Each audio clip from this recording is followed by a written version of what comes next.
চাঁপাইনবাবগঞ্জের শিবগঞ্জ উপজেলার কিরণগঞ্জ সীমান্তে ফের উত্তেজনা দেখা দিয়েছে।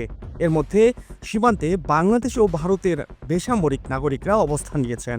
বিএসএফ সদস্যরা সীমান্তে সাধারণ মানুষকে জড়ো করায় সকাল থেকেই এই উত্তেজনা দেখা দেয়। বাংলাদেশ সীমান্তবর্তী স্থানীয়রা জানান, বিএসএফ সদস্যরা হঠাৎ করেই কাঁটাতারের বেড়ার পাশে 500 বা 600 ভারতীয়কে জড়ো করে বাংলাদেশের ভেতরে ঢুকে পড়েন।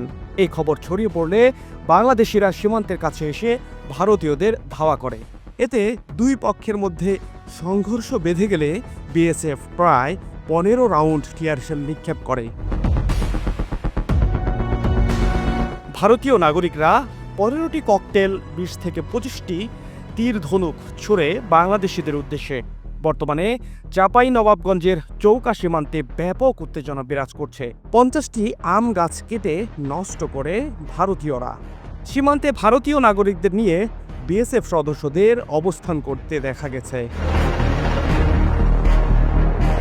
ভারত বাংলাদেশ সীমান্তে এই ঘটনায় আহত হয়েছে 5 জন বাংলাদেশি। দুই দেশের সীমান্তরক্ষী বাহিনী বিজিবি ও বিএসএফ পরিস্থিতি নিয়ন্ত্রণে আনার চেষ্টা করলেও এখন পর্যন্ত পরিস্থিতি থমথমে। এই ঘটনায় তলব করা হয়েছে বিজিবির অতিরিক্ত ফোর্স।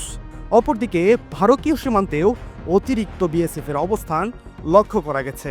তবে সীমান্তের বাংলাদেশ অংশে গাছ কাটার জন্য দুঃখ প্রকাশ করেছে বিএসএফ। পাশাপাশি এমন কর্মকাণ্ড উচিত হয়নি বলেও তারা স্বীকার করেছে। ফাহাদ শাহরিয়ার, বাংলা প্রো।